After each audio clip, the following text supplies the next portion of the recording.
أعوذ بالله من الشيطان الرجيم. بسم الله الرحمن الرحيم. السلام عليكم ورحمة الله وبركاته.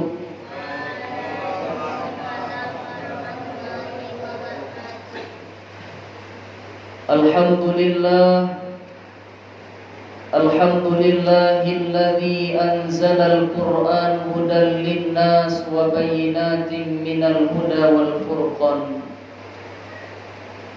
أشهد أن لا إله إلا الله وحده لا شريك له، وأشهد أن سيدنا وحبيبنا وشفيعنا رسول الله صلى الله عليه وسلم لا نبي بعده. قال الله تعالى في القرآن الكريم: أعوذ بالله من الشيطان الرجيم. بسم الله الرحمن الرحيم. ذلك الكتاب لا ريب فيه هدى للمتقين الذين يؤمنون بالغيب ويقيمون الصلاة ومما رزقناهم ينفقون والذين يؤمنون بما أنزل إليك وما أنزل من قبلك وبالآخرة هم يوقنون. صدق الله العظيم وصدق رسوله النبي الكريم. Yang menghormati Bapak Ibu pengurus Masjid Fastabiqul Khairat, yang menghormati bapak-bapak, ibu-ibu, hadirin wal hadirat sidang jamaah salat tarawih yang dimuliakan oleh Allah. Tidak terlupa kepada anak-anak kita, anak-anak yang akan menggantikan nantinya Bapak Ibu, yang menggantikan kita ketika kita tidak ada lagi di atas dunia ini. Anak-anak kita lah yang akan mengirimkan doa untuk kita. Doa anak yang soleh itu langsung diterima oleh Allah Subhanahu wa taala. Jadi sama kita berdoa kepada Allah, semoga anak kita, anak cucu kita, anak ponakan kita menjadi anak yang soleh dan solehah. Amin. Amin ya rabbal alamin. Segala puji dan syukur kita kepada Allah Subhanahu wa taala. Sampai pada malam hari ini Bapak Ibu, Allah masih memberikan kita nikmat, di mana nikmat itu dapat menyelamatkan kita di dunia dan akhirat. Nikmatnya adalah nikmat iman yang Allah titipkan di dalam hati kita. Karena tidak semua orang yang Islam itu Allah titipkan nikmat iman. Tidak semua orang itu, kadang-kadang dia kuat, kadang-kadang dia memiliki waktu yang lapang, tetapi mereka tidak bisa untuk melangkahkan kakinya ke rumah Allah dalam rangka beribadah kepada Allah Subhanahu wa taala. Jadi nikmat yang terbesar itu adalah nikmat iman yang Allah titipkan di dalam hati awak. Kemudian salawat beriringan salam, tidak lupa pula bagi kita untuk selalu bersalawat kepada Nabi Muhammad sallallahu alaihi wasallam dengan hantaran kata Allahumma salli ala sayyidina Muhammad wa ala ali sayyidina Muhammad. Kenapa kita sangat dianjurkan oleh Rasulullah sallallahu alaihi wasallam bersalawat? Karena orang yang bersalawat itu nantinya ditunggu oleh Nabi Muhammad di Telaga Al-Kautsar. Orang yang ditunggu oleh Nabi yang akan diberikan syafaat atau pertolongan adalah mereka yang lisannya tidak henti-henti bersalawat kepada Nabi Muhammad sallallahu alaihi wasallam. Bapak Ibu sidang jamaah salat tarawih yang dimuliakan oleh Allah Subhanahu wa taala.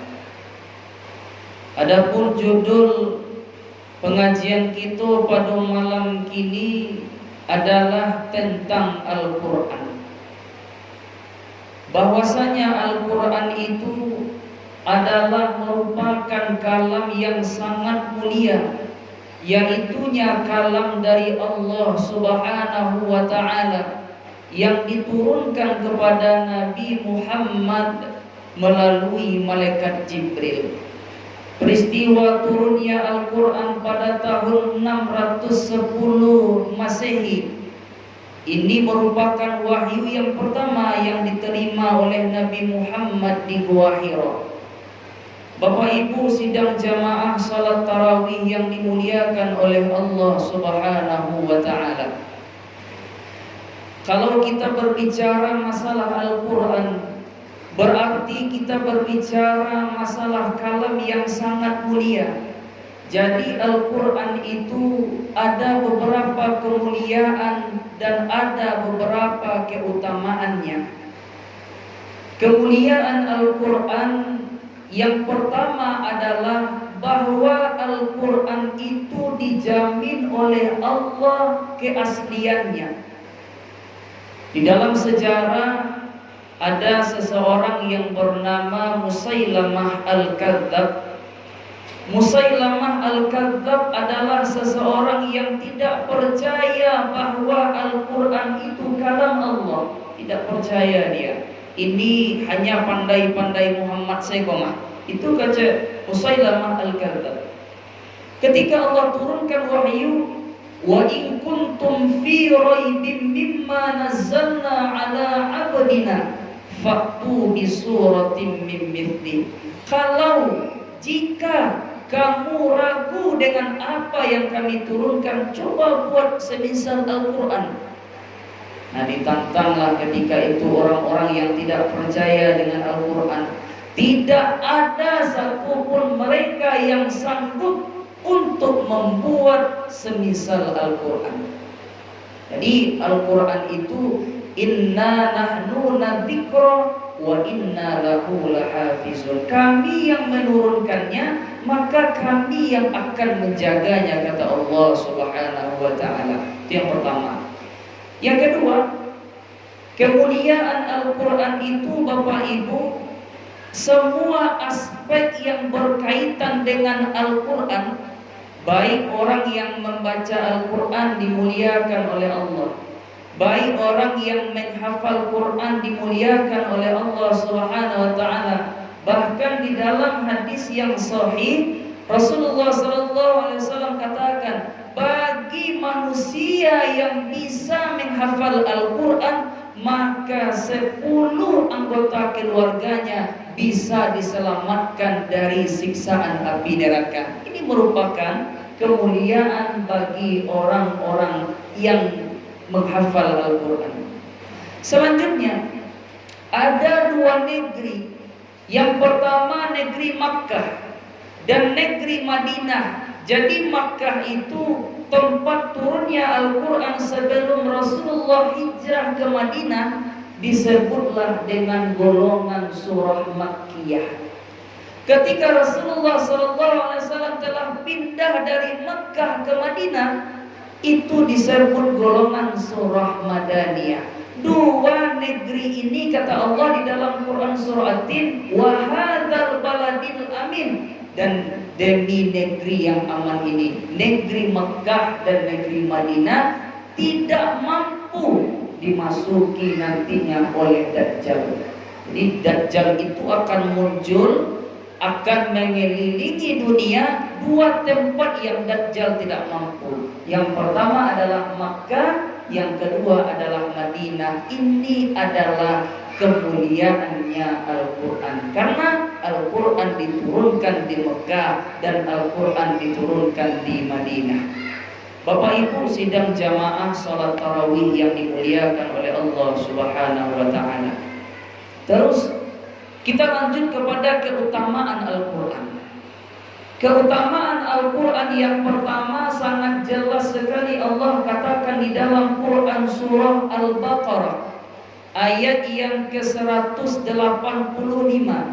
Syahrul Ramadan alladzi unzila fihi al-Quran hudal linnas wa bayyinatin minal huda wal furqan.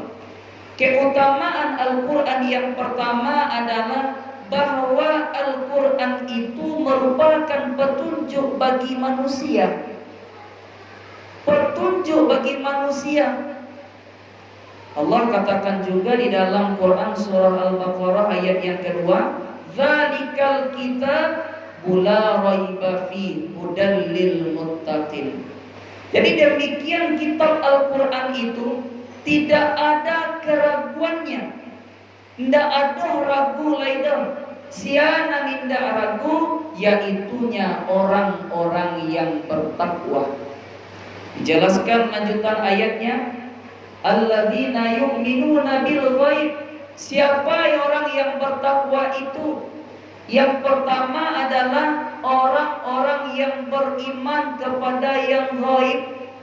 Apa itu yang ghaib? Adalah sesuatu yang tidak tampak oleh mata kita secara zahir, tetapi sesuatu itu pasti adanya. Seperti surga dan neraka itu pasti ada, tetapi sesuatu itu tidak tampak oleh kita. Ini yang disebut dengan beriman kepada yang gaib. Terus selanjutnya, siapa orang-orang yang bertakwa itu? Wa yuqimunas shalah. Di sini Allah menggunakan kalimat qama yuqimu. Artinya adalah mereka yang mendirikan sholat. Allah tidak sebut orang yang melaksanakan sholat, tetapi Allah sebut di dalam Al-Quran wa yuqimu. Arti dari wa yuqimu itu adalah mendirikan. Maksudnya adalah mereka tidak hanya melaksanakan sholat, tetapi mereka mampu mengaplikasikan hikmah-hikmah salat di dalam kehidupannya. Makanya Allah katakan di dalam Quran, as-salata tanha 'anil fahsya'i wal munkar. Orang yang salat itu akan terhindar dirinya dari perbuatan yang keji dan perbuatan yang mungkar. Bapak Ibu, sekarang pertanyaan yang timbul, seseorang yang sudah melakukan sholat, tetapi kenapa akhlaknya juga belum berubah? Kenapa akhlaknya masih seperti akhlaknya kaum jahiliyah? Padahal mereka sudah sholat. Apa masalahnya di sini? Kata para mufassir, yang pertama mungkin dari sholat yang dia kerjakan belum sampai kepada salat sesuai syariat Islam. Kalau kita mengaji masalah salat, Bapak Ibu, ada hadis Rasulullah mengatakan, al-istinja'u miftahul wudu, al-wudu miftahus salat, as-salat miftahul jannah. Beristinja adalah kuncinya wudu, wudu adalah kuncinya salat, salat adalah kuncinya surga. Hal ini tidak bisa kita pisahkan dari mulai beristinja, lai batu istinja awal, sudah beristinja, lai batu wudu awal. Kadang-kadang Bapak Ibu maaf, ambo banyak mencari orang yang berwudu belum sesuai dengan wudu yang disyariatkan. Kadang-kadang dibasuh sampai sikonya, Pak. Kadang-kadang muka iko tinggal tak basah dari wudu. Kadang-kadang berwudu tidak tertib. Padahal rukun wudu itu ada 6. Yang pertama adalah niat kita berwudu. Yang kedua membasuh muka kita. Mulai dari hati sampai kemari. Yang ketiga membasuh tangan sampai siku. Tidak sampai siku. Duluan yang kanan, baru yang kiri. Sudah itu menyapu sebagian kepala, minimal 3 helai rambut. Nah, kalau tidak ada rambut pesan saya kabar setelah itu basuh kaki sampai mata kaki. Yang keenam adalah tertib. Itu rukun wudhu. Kalau rukun wudhunya tidak betul, salat pasti salatnya tidak akan betul. Karena dari istinja berwudhu, salat itu ada kaitannya seluruhnya. Jadi Bapak Ibu, Kenapa masih banyak hari ini orang yang sudah salat tetapi akhlaknya belum mencerminkan seperti orang yang salat? Makanya Allah katakan di dalam Quran, wa yuqimunas shalah. Mereka yang mendirikan salat, bukan melaksanakan salat saja, tetapi bagaimana setelah keluar dari masjid mereka mendirikan hikmah-hikmah salat di dalam kehidupannya. Selanjutnya Allah katakan juga wa mimma razaqnahum yunfikun. Mereka yang menginfakkan sebagian rezeki yang kami berikan kepadanya. Jadi kalau kita sadar bahwa sesungguhnya Allah gunakan kalimat razaqnahum, rizki yang kami berikan kepadanya. Jadi apa yang ada pada kita hari ini adalah rizki yang Allah berikan kepada kita. Dan rizki itu kata Allah, wa mimma razaqnahum yunfikun.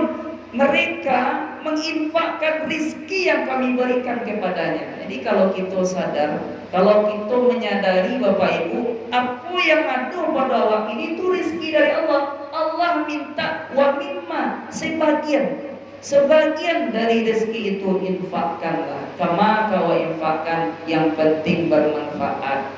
Yang penting apa yang kita infakkan digunakan untuk kemaslahatan umat. Itu masjid, sekolah, membantu orang lain, pokoknya yang bermanfaat. Selanjutnya kata Allah, walladzina yu'minuna bima unzila ilaik.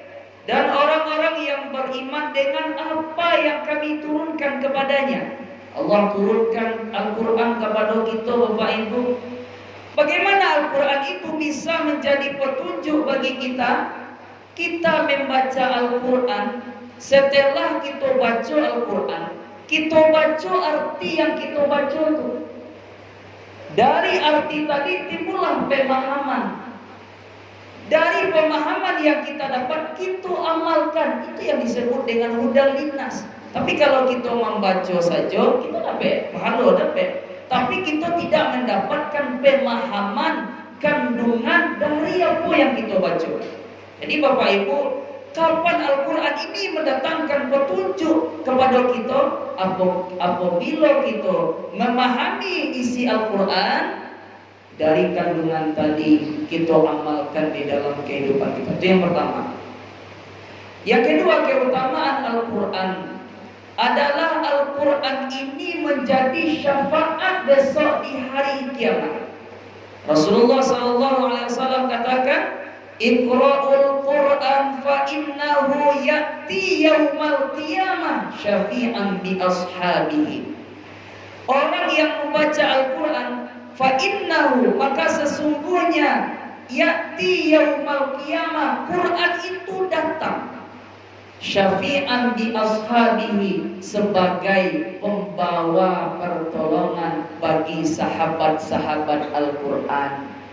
Bagi orang yang cinta kepada Al-Quran, bagi orang yang basah kalamnya dengan membaca Al-Quran, meluangkan waktunya membaca Al-Quran. Jangan sampai Bapak Ibu, kita di bulan Ramadan ini, salah satu keberkahan Ramadan itu adalah semua pahala Allah lipat gandakan, termasuk kita dalam baca Quran. Ini hadis Rasulullah yang sangat sahih. Alif lam mim 3 huruf, maka 1 hurufnya diberikan 10 kebaikan, 3 huruf 30 kebaikan. Jadi bagaimana kita bisa mengupayakan diri kita Bapak Ibu? Ustaz, ambo tak nampak dan boleh Ustaz baca rompo baca Quran. Aduh caranya. Caranya apa? Kita panggil anak kita, kita panggil cucu kita, kita suruh baca Quran di hadapan awak. Nyusuh suruhnya baca wak danga, maka sama pahalanya yang baca ya wak mendanga. Fa idza quri'atil Quran fastami'u lahu wa ansitu la'allakum turhamun. Maka apabila kamu mendengar orang yang baca Quran, maka dengarkan baik-baik. Turhamun, kamu mendapat rahmat. Rahmat di sini artinya kamu mendapat pahala. Yang jadi masalahnya ini anak nan disuruh itu lari. Disuruhnya baca Quran di bawah Anda tuh lari. Ya, kadang-kadang disuruh nyobain ngaji supaya dia pandai baca Quran, tak apa ngaji dah. Nah, itulah diteliti lu di orang Bapak Ibu. Lah diteliti 75% penyebab anak-anak indah namuh baca Quran adalah orang tuanya sendiri tidak mau buka Quran di rumah doang. Tidak namuh baca Quran di rumah dong. Jadi itu penyebabnya. Ketika kita menyuruh anak kita melakukan suatu ibadah, Rasulullah telah katakan ibda binafsik, mulai dari diri awak lu. Mulai, tak bisa awak bacanya kita buka Quran tu di rumah, kita imbaunya. Tapi awak lah lengah lah, Quran tak dibuka-buka dah. Quran tak dibaca-baca dah. Bahkan sayangnya ada orang tua yang malu solat. Awak alun solat, anak awak suruh solat, itu yang membuatnya malih. Tapi cuba kalau awak ingin menjadikan anak kita anak yang soleh, ia awak introspeksi diri. Ibda binafsik kata Nabi, mulai dari diri awak. Yo kini koma. Ndak namu anak bo solat dah. Ndak namu anak bo baca Quran dah. Iku mungkin karena mampu alun solat. Mungkin namun tidak pernah baca Quran. Jadi Bapak Ibu, itulah keutamaan Al-Quran yang kedua. Al-Quran akan datang memberi syafaat pertolongan kepada sahabatnya Al-Quran. Yang ketiga, keutamaan Al-Quran itu adalah syifa'ul bil qalbi. Al-Quran itu obat bagi hati manusia. Allah telah katakan fi qulubihim maradun fazadahumullahu marada. Pada hati manusia itu ada penyakit. Apa penyakitnya? Senang mencari orang susah, susah mencari orang senang. Itu penyakit hati itu. Sombong, merasa yang paling taat, merasa yang paling banyak ibadahnya, merasa yang paling banyak sedekahnya, merasa dirinya baik, ikut telah dibuktikan dahulunya. Allah Subhanahu wa taala panggil iblis dan malaikat Bapak Ibu. Nah, itu cerita sebagai pelajaran bagi orang-orang yang sombong dalam beribadah. Ketika Allah panggil iblis dan malaikat, wa idh qulna lil malaikati isjudu li adama fasajadu illa iblis. Dipanggil malaikat, dipanggil iblis, ujian satu, sujud ke Adam. Dak namuh iblis. Apa alasan iblis? Alasan iblis yang pertama, tak mungkin ambo ke sujud ke Adam sementara ambo lebih taat daripada Adam duluan. Merasa diri lebih dari orang lain. Tak mungkin ambo sujud kepada Nabi Adam. Adam diciptakan dari tanah yang letaknya di bawah.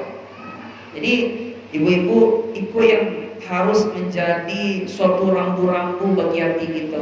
Lah mulai kita rajin ke masjid, lah mulai banyak sedekah. Jangan pernah merasa diri kita, hati kita lebih dari orang lain. Karena dilaknatlah iblis oleh Allah karena kesombongannya. Jadi Quran mampu Quran untuk melunakkan hati yang seperti ini. Qaswatul qulub itu namanya di dalam Al-Quran. Bahasanya orang yang kare hati, orang yang ada penyakit di dalam hatinya, dapatlah dilunakkan dengan Al-Quran, dapatlah diobat dengan Al-Quran. Jadi Bapak Ibu, sidang jamaah salat tarawih yang dimuliakan oleh Allah Subhanahu wa taala, berarti keutamaan dan kemuliaan Al-Quran itu sudah jelas dijelaskan oleh Allah dan hadis Rasulullah. Tinggal kini bagi kita lain.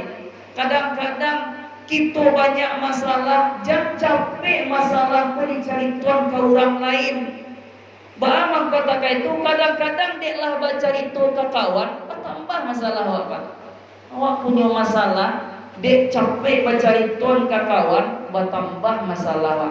Patang tidak kakaiku, inilah bertambah-tambah masalah. Kenapa?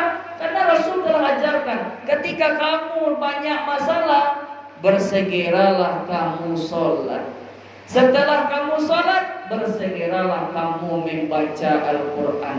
Karena Al-Quran itu adalah petunjuk bagi kita. Jadi Bapak Ibu sidang jamaah tarawih yang dimuliakan oleh Allah Subhanahu Wa Taala, dengan waktu yang relatif singkat ini dapat kita ambil manfaatnya dan kita amalkan di dalam kehidupan kita. Jadikan Al-Quran sebagai petunjuk, jadikan Al-Quran itu sebagai penolong kita di akhirat. Jadikanlah Al-Quran itu sebagai obat hati kita yang sakit, yang maridun, hati kita yang sakit. Mohon maaf atas segala kesalahan. Terima kasih atas segala perhatian. Billahi taufik wal hidayah. Assalamualaikum warahmatullahi wabarakatuh.